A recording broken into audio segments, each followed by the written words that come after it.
उठान भी तेजी से है, लेकिन इस बार पहली दफा ऐसा हुआ है कि गेहूं एक सप्ताह में 90% गेहूं मंडी में आ गया, जो कि 40 दिन का शेड्यूल था खरीद का।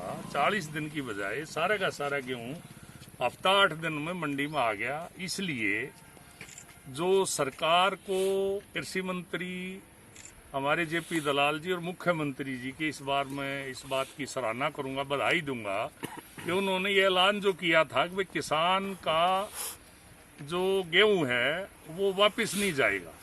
जो पहले टोकन था, टोकन आ गया, गेहूं कट रहे हैं, घर डालने पड़ रहे हैं, फिर लाने पड़ रहे हैं। इस बार किसान ने कंबाइन लगी, सीधा खेत से मंडी में आ गया, और इसलिए आज मंडी में ये ढेर दिखाई दे रहे हैं गेहूं के। और ये ढेर जो दिखाई दे रहे हैं, जो 40 दिन में गेहूं शेड्यूल के हिसाब से आना था, जो एक सप्ताह में आ गया, इसको अब बोरियां भरने में, उठाने में थोड़ा सा समय लगेगा। और पैसा आ चुका है काफ़ी, और जो यहाँ परचेज की डिटेल जारी है, चंडीगढ़ पैसा साथ साथ आ रहा है। इसके अलावा इस बार पिछले साल जितनी खरीद हुई थी, वो पिछले साल की खरीद से ज़्यादा पिछले सप्ताह पूरी होली उससे आगे निकल गई।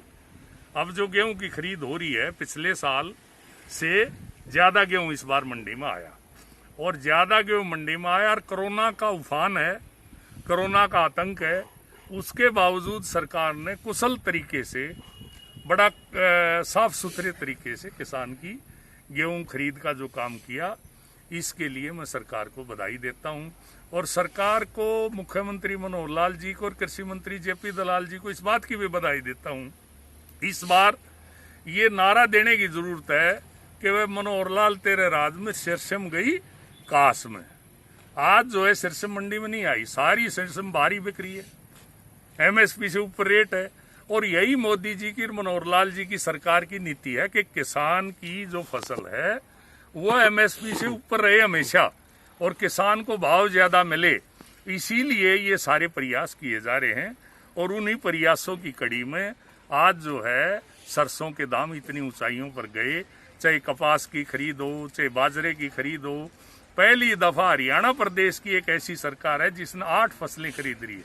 मैं, हमारे पड़ोस में पंजाब है, जहाँ कांग्रेस की सरकार है, राजस्थान है, कांग्रेस की सरकार है, जहाँ गेहूं और चावल के अलावा तीसरी फसल नहीं खरीदी जाती।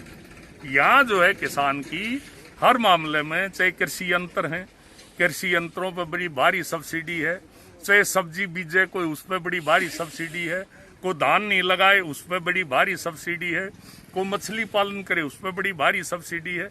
यहाँ किसान को आगे बढ़ने के लिए, ताकि किसान की आमदनी दुगनी हो, सरकार के पूरे प्रयास हैं, और सरकार उस कड़ी में लगातार निरंतर प्रयास कर रही है। इसके लिए मैं हरियाणा सरकार को, मनोहर लाल जी की सरकार को, और कृषि मंत्री जेपी दलाल के कुशल नेतृत्व को मैं इस बात की बधाई देता हूं कि इतनी भारी संख्या में गेहूं एक सप्ताह में आया। उसके बावजूद मंडियों में, गांव में कहीं भी किसानों में अफरा तफरी नहीं है गेहूं को लेके, और कहीं परेशानी नहीं है। किसान गेहूं डाल के पूरी तरह से अपनी पर्ची लेके, तौल की फारिग होके अपने घर बैठे है। पेमेंट जो इसकी तुलती रहेगी, इसकी बोरियां भरती रहेंगी, किसान के खाते में पेमेंट जाती रहेगी, और सारे की सारी पेमेंट मुझे लगता है अगले आने वाले हफ्ता 10 दिन में, 15 दिन में सारी पेमेंट किसान के खातों में चली जाएगी।